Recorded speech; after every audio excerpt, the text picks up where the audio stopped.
so we can keep this open mic going.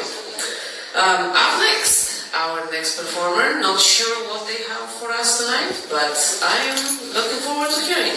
Ladies and gentlemen, put your hands together for Dylan. Yeah!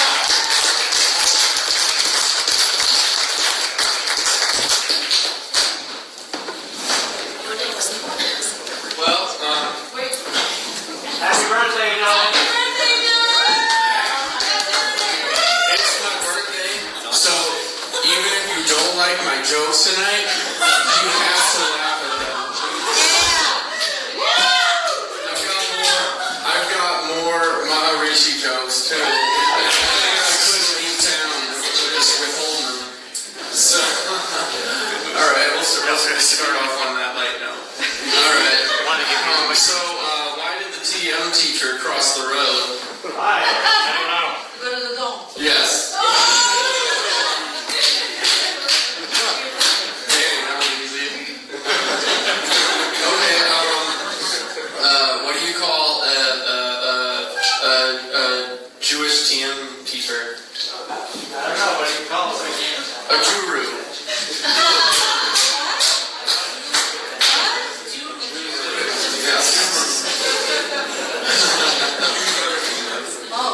Okay, so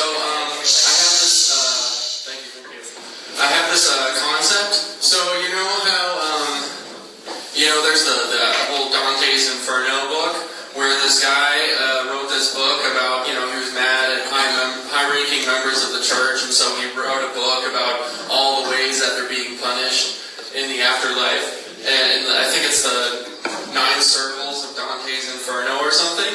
And I think we need our own equivalents of that, like Maharishi's Ayurvedic 9 circles of Ayurvedic hell.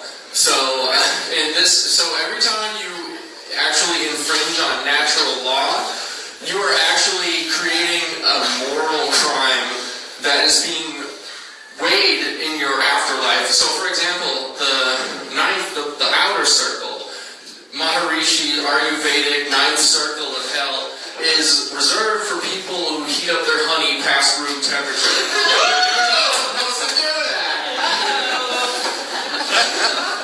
And you will be tickled with feathers on pillows with incessant laughing for all eternity.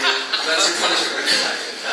Okay, the 8th circle of Maharishi's Ayurvedic hell is reserved for people who drink water after their meals. You're not supposed to do that, and your punishment will be indigestion. It will dilute your pitta and dilute your digestion, so don't do it.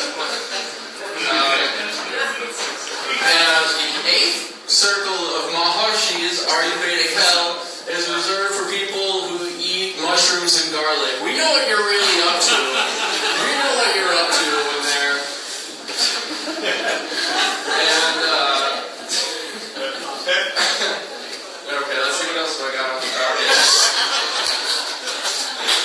Oh, yeah, right. So have anyone noticed how many Canadians there are in the movement? Yeah, so let's count them. Just a few, right off the bat. Ken Daly, Tom Brooks, David Tote. I forget his last name, Richard something. Yeah, it's actually a huge Canadian takeover that the Canadian intelligence is fostering in this town. I think so. They're counter-Canadian intelligence agents, and that's the reason. Why do you think they put the National Guard in town here? It's because they know that we gotta watch these Canadians, you guys, in town. I don't know. They're taking what? Oh shit! Now we have it.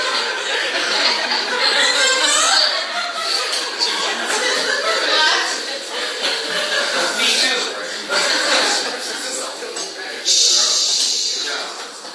I don't know. There's just a lot of Canadians in the movement. It's fine. It's fine. Come on. All our TM teachers are Canadian, right? So, yeah, it's funny that I'm just going to tell you a story. This isn't really a joke. This is more of a story. So I went to the Methodist church in town here a few times, and it was pretty fun. And one of the, I went to the Bible study before the church. I went into the Bible study, and there was this like old man who went up to me, and he was like, "Are you going to that Maharishi school?" And I'm like, "I guess I am, sir." And he's like, "Don't take the TM cities." And I'm like, "Why not?" He's like, "They give you drugs that make you fly." And I'm still waiting on that. Still waiting on that. And I still haven't gotten any of that. And afterwards, the pastor walked up to me and was like, "Hey, listen here. What he says, that doesn't represent us, okay? We're not all like that." And I'm like, "It's okay, man. That's fine. I don't care." Let's see. So, here's another joke. Let me take a sip. I'm getting thirsty. So, a pretty small dating pool in this town, huh? Yeah. It's pretty small, and you run into it all, and like all 5 people on Tinder in the first 3 weeks you're here, right? Like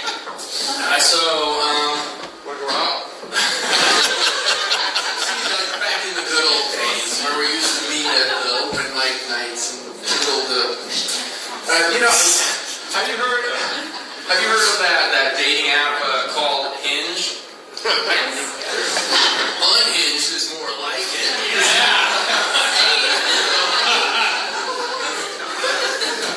But for real, folks, the dating pool is pretty small in this town. So I won't, if you want to mix with the townies, that's cool. I'm fine with it.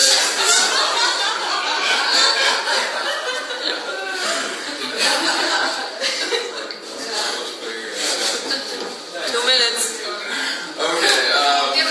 2 minutes. All right. So did you hear that the guy who wrote the Lord of the Rings, he actually consumed a lot of cannabis while he was writing the book? He was J.R. Tolkien.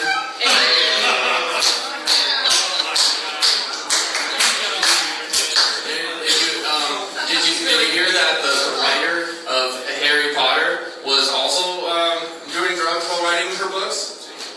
She was J.K. Rowling. She was Sorcerer's Stone.